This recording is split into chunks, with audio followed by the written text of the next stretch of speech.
Hi, I'm Anna Thurgood from the State Library of Queensland, which is where I am today. I'm the curator of the exhibition 22 Decades of Queensland Photography, our first fully online digital exhibition.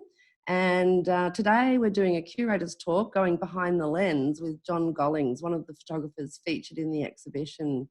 Thanks so much for joining us today, John. Great to be here. And I'd just like to remind audiences to feel free to comment, leave feedback or ask questions because John and I will be online and able to answer questions. So John, the first question I'm asking everybody is, how did you first get into photography? I was 9 years old, and in my father's packing shed in the nursery he ran, I found the family folding camera. It was called a Kodak Ensign. And I just fell in love with the technology. I wanted to know what all the little knobs and levers did.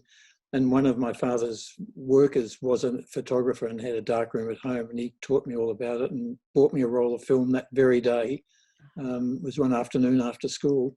And I took my first roll of pictures of my siblings doing trick photography on some manure piles, as it happens, that they'd had in the nursery.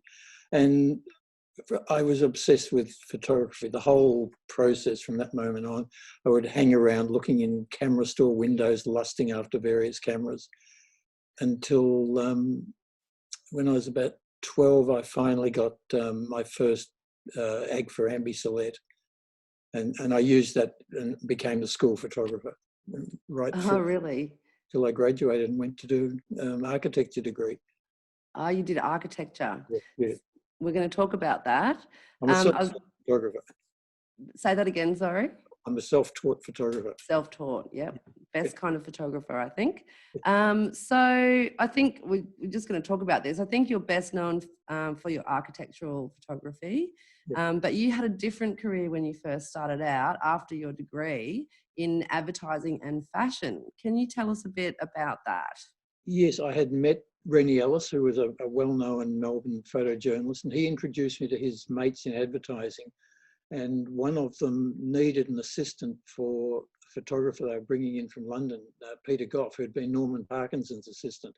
And Peter was a fashion photographer. And so I had just finished architecture and thought this would be a great way to start in the Christmas holidays.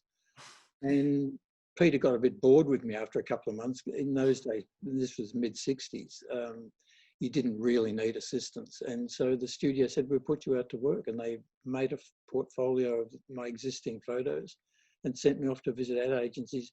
And sort of with a stroke of luck, I was only about 22, I picked up some of the biggest national accounts in the country. And so I became an advertising photographer. I had Sitmar Lines, National Bank, Australia Post, Comelco, Marlboro Cigarettes for 10 years. Then Sports Girl, Sportscraft, Crestnet, Levante Hosiery. And that's what I did for the next 20 years. That's amazing. It must have been an incredible time. My father worked in advertising as a commercial artist, and he talks about that era. He said he found it hard to watch Mad Men because it was just so realistic. It's true. It was the first time young people, and it came out of the swinging 60s in London, that young people were giving credibility to design and do things and write after the sort of boredom, post-war boredom of the 50s. And I was part of that youth revolution, I guess. And I don't think it hasn't ever been the same since. Yeah, amazing time. So then how did you get interested or move into the architectural photography side? With the sort of serendipity of hanging around the Melbourne social scene, I'd met people in the arts community by that time. And the Australia Council was sponsoring an exhibition of architectural photography called Old Continent New Building.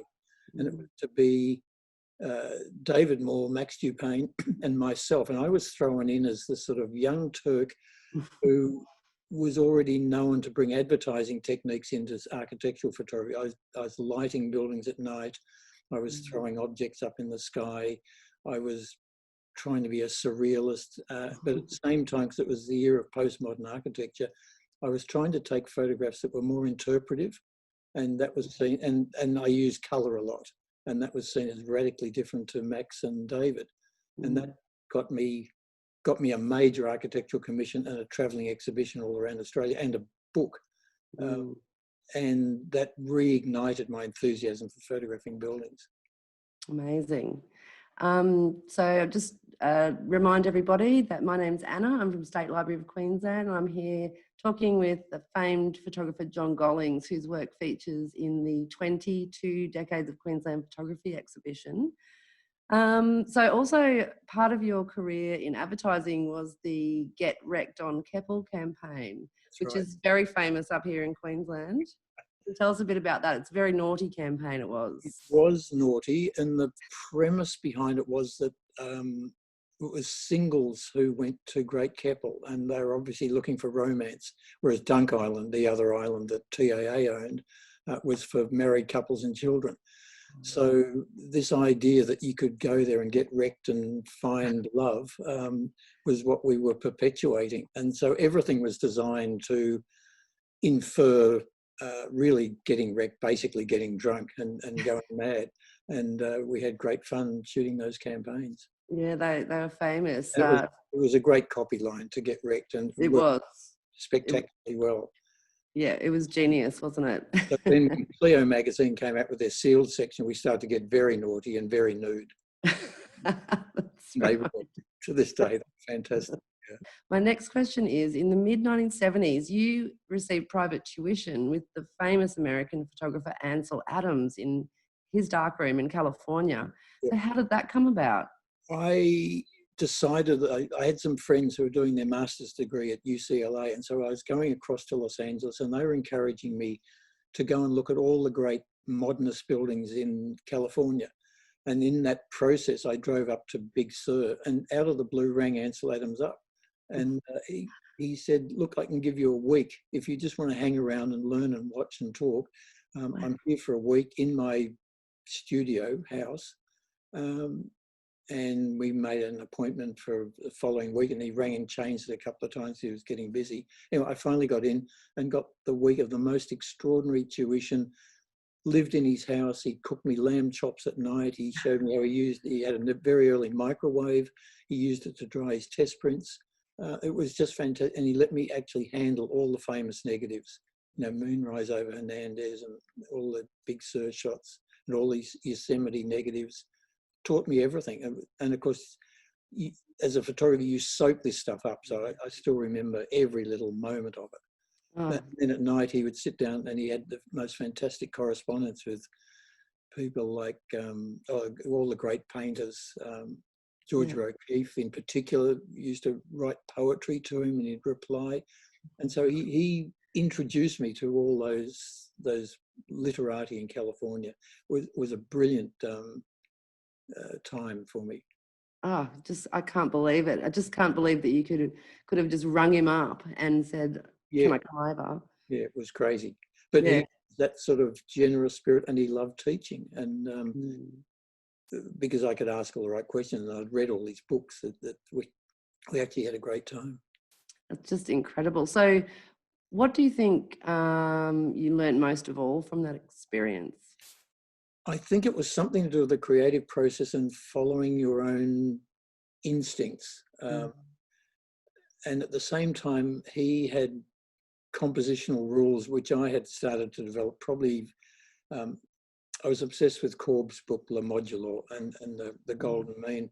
And very early on, I was rigorous about composition, and he also had that compositional aesthetic. His was a bit more romantic. He believed in the rule of thirds. I believe in centralized composition. And I guess my whole life has been a search for finding the definitive photograph.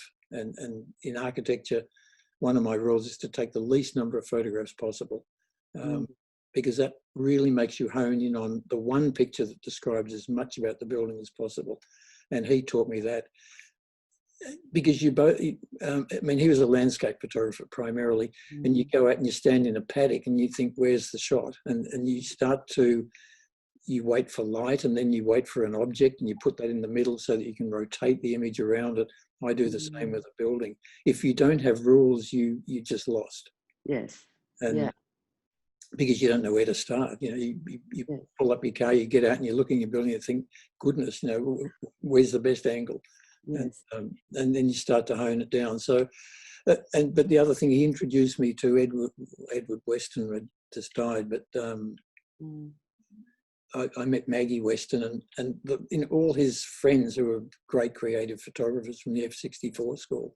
And it was just throwing me into people who were taking their own photographs. And then back in Los Angeles, I met Ed Ruscha, and I bought copies of his little tiny books, you know, Every Building on Sunset Strip. And that, ironically, was the influence behind me doing every high-rise on the Gold Coast. Well, that's a great segue because documentation of something I learnt from the Los Angeles artists. Yeah, that is absolutely amazing that you were there at that time and able to meet and talk to and interact with those people who were just giants. Yeah. But then you come back to Australia and you think, well, where is it all? And we hit on Surfers Paradise. Hi, I'm Anna Thurgood. I'm from the State Library of Queensland, and I'm going behind the lens today with John Gollings, a famous photographer that is involved in our online exhibition, 22 Decades of Queensland Photography. So we've just been starting to talk about the Gold Coast. So the photos of yours that we feature in the exhibition are a project that was started in 1973, and then 40 years later you came back and photographed from the exact same location, which is a fantastic idea to see such change and development on the Gold Coast. But I know you've done other things on the Gold Coast too. So what is it about the Gold Coast that keeps drawing you back? It's a unique city, unique in the world. Well, it's not unique, but it's one of very few completely modern cities with no history. At the same time, it's what's known as a strip city, and it has an analogy to Las Vegas. And one of the intellectual impetuses was to look at Venturi and Scott's Learning from Las Vegas book, where they first brought to public attention the architectural value of the commonplace, of what they call a signifier. The car community driving past needed big signs of petrol stations and things. And those commonplace buildings were never considered before. And as part of a university thesis, we wanted to look at Australian cities and see what we could make that was similar. And of course, we hit on Surfers Paradise, which was heavily influenced by Miami and Florida. And so we decided to go and basically photograph every notable building in Surfers Paradise, which we did over a 2-week period. And both me and a friend, Tony Stein Brown, an academic, we had young kids and babies, and it was raining and it was chaos, but we worked incredibly hard. And innocently just photographed these women. You stood in front of them, you took a simple picture, which turned out in the end to be quite profound because they just had information. They weren't trying to be artful in any way.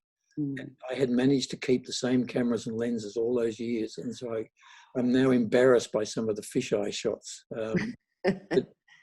But because I wanted to be really rigorous in exactly matching the shot, which then gives credibility to the rephotography and the contents, and the viewer is able to compare the change.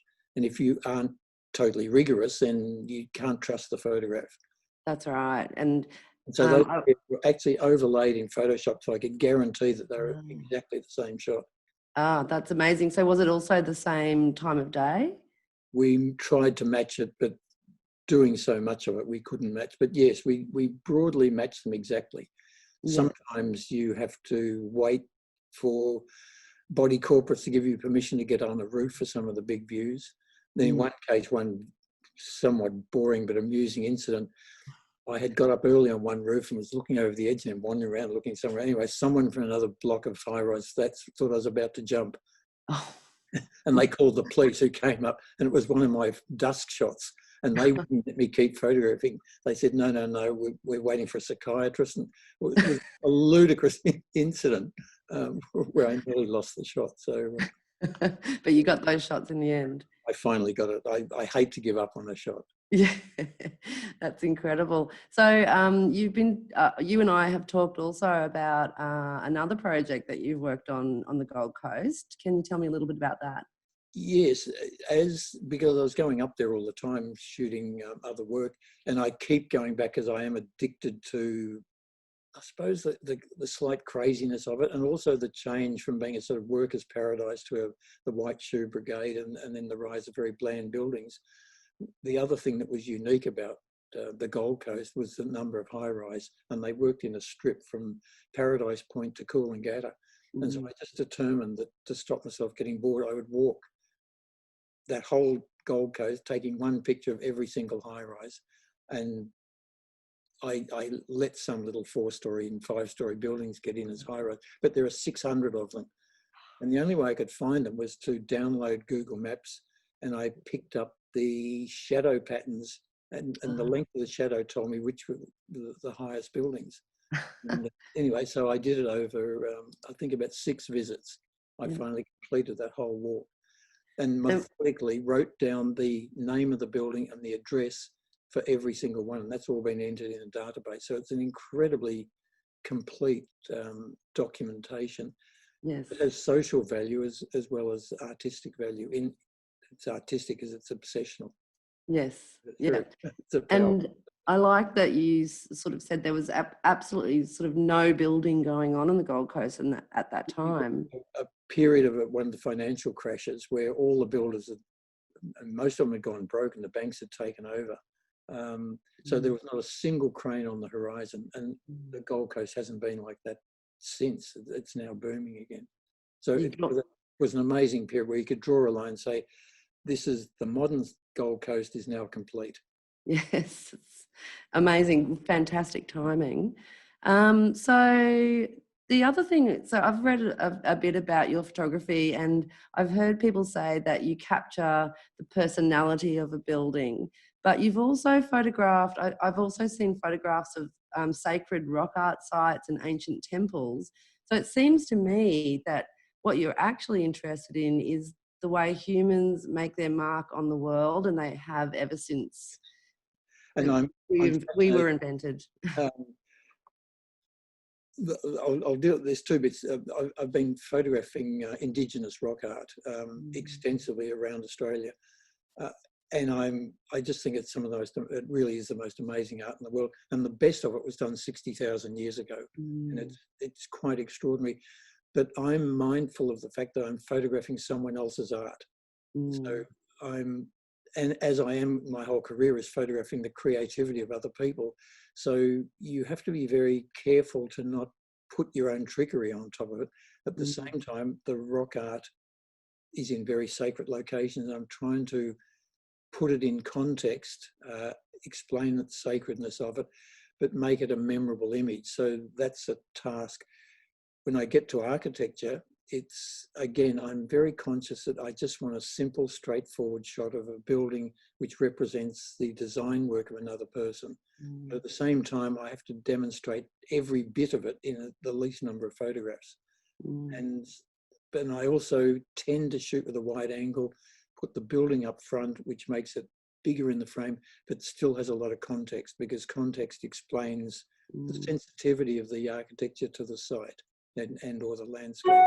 So there's all these issues running through your head, but primarily my approach to these radically different art forms is the same. Yeah. And it's what drives you every morning, is the pleasure and agony sometimes of trying to find that definitive shot. Yes. And of course, as a fashion photographer, I could tell the model what to do. I was the boss. Yes. In architecture and rock art, it tells me what to do. It tells me when I can shoot and where I can shoot from. And that's a fantastic discipline. It is, yeah. Thank you. We're almost out of time, so I'm just going to ask you one more question. Photography has undergone massive changes in the last 20 years, as we know. So how do you feel about the move from analog to digital? I'm really excited about it. I was one of the very early photographers in Australia to go digital. In 1993, I bought a Macintosh Quadra because it could handle colour images for the first time. And the reason why was because I wanted more control over the picture than I could get just taking a photograph.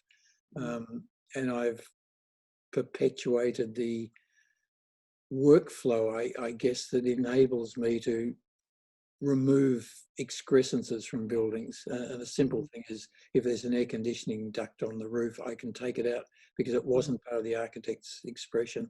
And at the same time, it lets me dodge and burn as I would have done in the darkroom, but extensively. I can take out exit signs. I can control the way the eye reads across the picture. So for me, digital is the perfect way to control architectural photography, but it comes at an ethical price, I guess. I am quite rightly accused of over manipulating the buildings. I justify it because my work describes the architecture more clearly than other people's work. Yes, and I don't think there's any, there's no right and wrong in that, is it? It's your vision. It's my approach, and I want that control over the architecture, but other photographers overseas in particular think there is something sacred about the existing form of the building. Yes. It might be good as an art photograph, but sometimes it can be the optimum view of the building. Yeah. Well, thank you, John. I think we've just about run out of time, and I there's lots more questions I could ask, but maybe we'll do it again another time. So thank you so much. Good topic, and congratulations on this exhibition. It's a great idea. Yeah, well, we hope it's going to resonate, I guess, with audiences. But yes, thank you for your generosity. And as I said before, John and I will both be online to answer any questions or comments and respond to your comments. So thanks again, John, and we'll speak again soon. Pleasure. Great interview. Thank you.